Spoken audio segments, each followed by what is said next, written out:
भाजपाच्या गटनेतेपदी गणेश खणकर यांची नियुक्ती करण्यात आली आहे। मुंबई अध्यक्ष अमित साटम यांनी या संदर्भातली घोषणा केली आहे।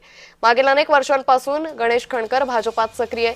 भाजपचे महामंत्री म्हणूनही गणेश खणकर कार्यरत आहेत। त्यामुळे गणेश खणकर यांची भाजपाचे गटनेतेपदी नियुक्ती करण्यात आलेली आहे। अमित साटम यांनी या सगळ्या संदर्भातली घोषणा केलेली आहे।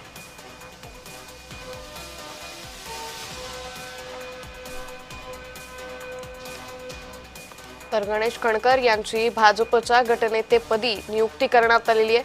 अमित साटम यांनी अगदी काही वेळापूर्वीच या नियुक्तीनंतर पत्रकारांसमोर भाष्य करताना या सगळ्या संदर्भातली घोषणा केलेली आहे। तर भाजपच्या गटनेतेपदी अखेर गणेश खणकर यांची नियुक्ती झाली आहे। गेल्या काही दिवसांपासून सातत्याने अनेक नावांची चर्चा होती, मात्र आता भाजपचा गटनेता ठरलाय।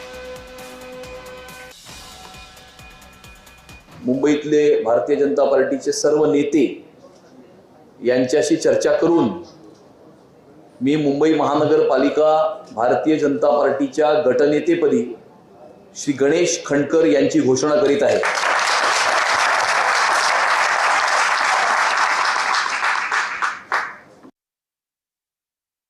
भारतीय जनता पार्टी आणि शिवसेना हे दोन्ही गट एकत्रितपणे कोकण भवन येथे जातील आणि दोन्ही गटांची स्वतंत्र गट नोंदणी त्या ठिकाणी होईल।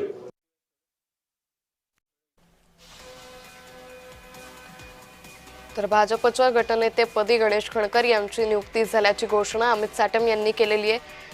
भाजपमध्ये गेल्या काही दिवसांपासून सातत्याने गटनेतेपदी नेमकं कोण विराजमान होणार या संदर्भात चर्चा सुरू होती आणि अखेर आज भाजपकडून या संदर्भातली अधिकृत घोषणा करण्यात आलेली आहे।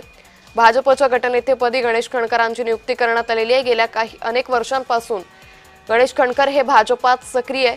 महामंत्री म्हणूनही ते भाजपात काम पाहत आहे आणि त्यानंतर आता भाजपच्या गटनेतेपदी त्यांची नियुक्तीही करण्यात आलेली आहे। मुंबई अध्यक्ष अमित साटम यांनी या संदर्भातली घोषणा केली आहे। गेल्या काही दिवसांपासून सातत्याने वेगवेगळ्या नावांची चर्चा गटनेते पदासाठी केली जात होती आणि त्यानंतर आता गणेश खणकर यांच्या नावावर शिक्कामोर्तब करण्यात आला आहे।